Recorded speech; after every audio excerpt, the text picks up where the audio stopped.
Clash of the Classics. Hey everyone, welcome back to another episode of Horsepower for an Hour. It's all about Clash of the Classics today. I'm Donnie. And I'm Chris. Hey man, we're here to talk about a couple of really cool classic cars. We're going to take a look at the 1971 Chevelle SS454 battling that 1971 Dodge Charger RT Hemi. This is going to be a lot of fun. In fact, when I saw this on our schedule, dude, I couldn't wait because well, you know how I feel about the Hemi.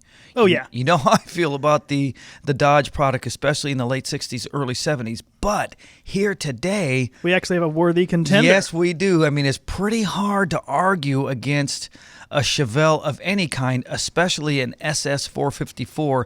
Man, quarter-mile times in the low 14s. This car definitely required no apology. But here's the thing. If it wasn't running 14s in the quarter, it still looks cool. It's got an awesome, timeless, classic look to it, both inside and out.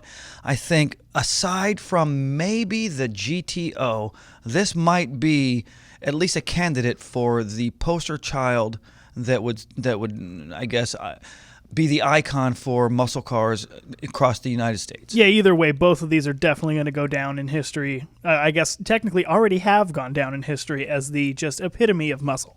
Well, one thing for sure, this car came with a 454, just as the name would imply, running out. Now, it was rated at 365 horsepower. Actually, it was closer to 380.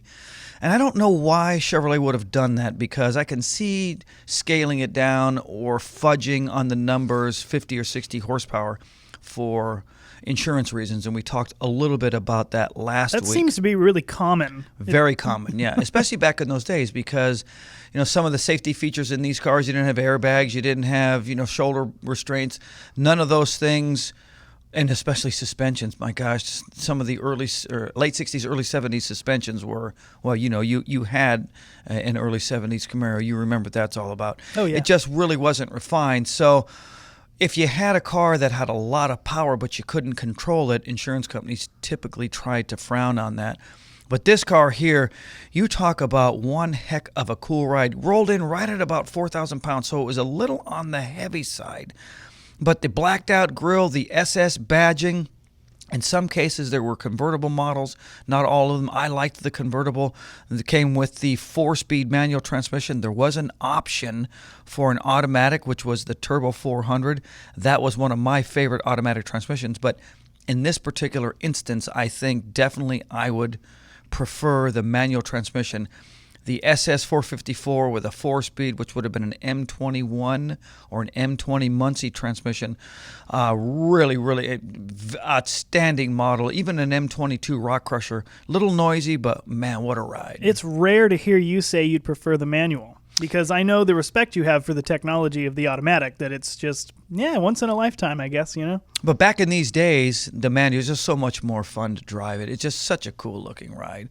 I really like this. And 1971 at the same time, was a cool year. I remember 71. I was almost 10 years old back in those days, and so my memories are pretty clear back then. And a couple of my friends' dads had this car. One of my friends' fathers had this car, and a couple of my buddies, their dads had some of the early classic stuff.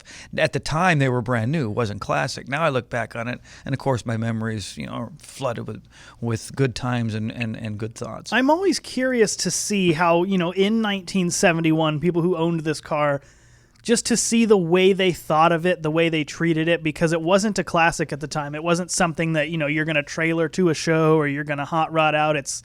I'm taking the kids to the beach, or I'm going to the grocery store, or I'm going to work. It's really seems like it wouldn't be that much different than like a Toyota Camry at the time. As blasphemous as it sounds to say that now, that always kind of intrigued me to see how people would consider their cars back then.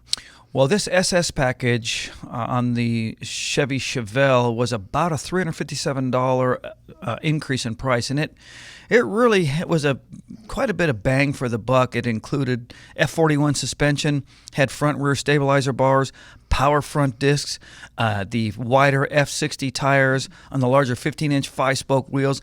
The grille was blacked out. And then all Chevelles got single headlamps, and the SS could be spiffed up a little bit with optional racing stripes, and there was that extra cost cowl induction hood that I fully would recommend. At this point, you can't not have that. Yeah, I would have to fully agree with that. But this car definitely is one of Chevrolet's probably finer points, one of the bigger hits that they've ever released at any point in their history. Oh, most definitely. And in that time, as you were driving to work or taking the kids to the beach, you would have most likely been listening to She's a Lady by Tom Jones. Oh, yeah. Ain't No Sunshine from Bill. That song has lived on, ain't it? Brown Sugar by the Rolling Stones. Those guys are still kicking it. Can you believe they are still working it? That's outstanding. You know, I mean, it's unbelievable. Yeah, it really. I mean, outstanding, I guess, is the most literal way to put it. But you also had Take Me Home Country Roads by John Denver, and one of my favorite bands of all time, the Bee Gees, with How Can You Mend a Broken Heart. Bee Gees were, they didn't get a lot of credit. They didn't get the credit they deserve. No, because everyone just considers them the disco era band, Right. but they had so much before. Remember Islands in the Stream? Absolutely. They wrote that song. I didn't know that. Yeah, like they wrote a lot of songs for different artists because they knew, like, okay, we have this. You know, they were doing the BG free weekends on the radio. They're like, well, we got to duck under the radar, and they started writing songs for other artists. They're outstanding songwriters. Well, they definitely had musical depth that I don't think they ever got the credit that they deserved. But before we go any further, I want to talk about the largest automatic transmission network in the world. They are the Automatic Transmission Rebuilders Association. ATRA makes our Clash of the Classics possible. No one knows transmissions better than ATRA. With a member network stretching from coast to coast, there is no better place to be when your car is experiencing transmission troubles than an authorized ATRA service provider. Head on over to atra.com. There you're going to find a plethora of service providers ready and willing to help you. All right, now let's talk about that 1971 Dodge Charger RT Hemi. Here again, dude. Dodge Charger, it doesn't really, I mean, it needs no further introduction. They're just hitting it out of the park every time. No doubt it. I mean, I like the body style. From 1970 to 1971, there was definitely some changes with respect to front grille and rear clip. I don't know that I liked it as well as I liked the 69 and 70, but it's still hard to argue against it. This car, definitely a timeless classic.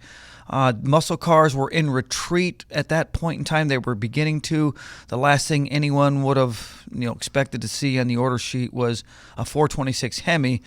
But for 1971, there it was. Now, granted, not many were delivered in 71, but that didn't mean that the Hemi still didn't deliver.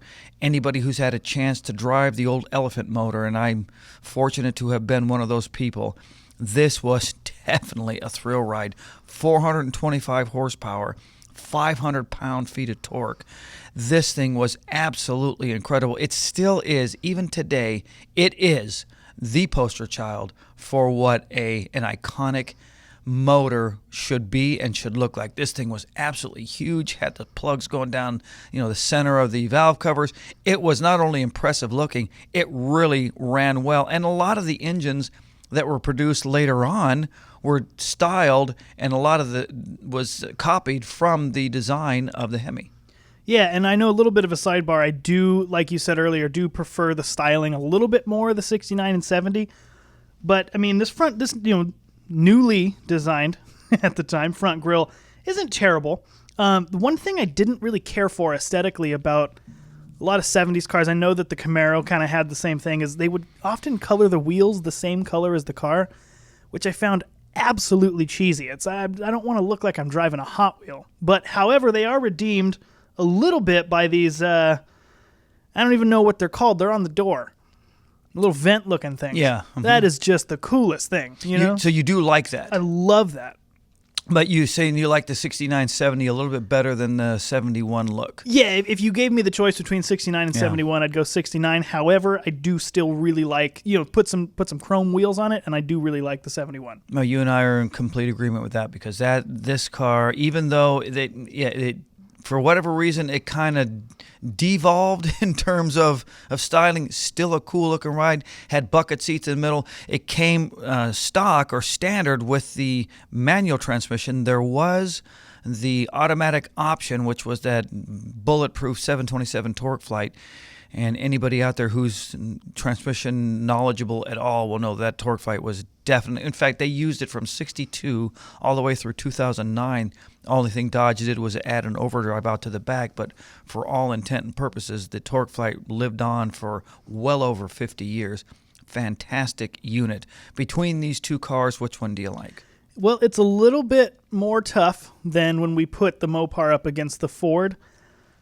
However, I'm still going Mopar. And, no disrespect to the Chevelle, because it's not like I wouldn't take the Chevelle. It's just between the two, Mopar just kind of inches it a little bit, Especially late 60s, early 70s. It's hard to argue against Dodge. I mean, they just were crushing it. They were the leaders without. It's like you said, everything that Dodge did just oozed muscle car. It oozed cool. There was nothing that wasn't cool about it.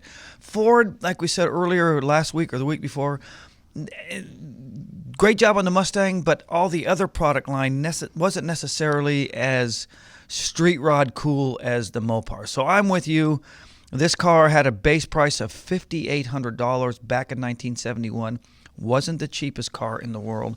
The Chevelle at the time was running about $4,700. So it was roughly $1,100 cheaper than the Charger. But for the bang for the buck, definitely going to go Charger. You and I are both in same spot. So we're going to need you to break this tie. Head on over to our website or our Facebook page or right here on the YouTube channel. Let us know which car you like best, whether it be the Dodge Charger or the Chevelle. Either way, you can't go wrong. But either set of keys, I'm taking the Dodge home. Today's Clash of the Classics was made possible by the largest automatic transmission network in the world. They are the Automatic Transmission Rebuilders Association, or simply the ATRA. These guys have service providers all across America. It's so easy to find peace of mind. All you got to do, head on over to atra.com next time you think you've got a transmission problem. For Donnie, for Chris, for the entire Horsepower for an Hour crew, be safe. We'll see you next week.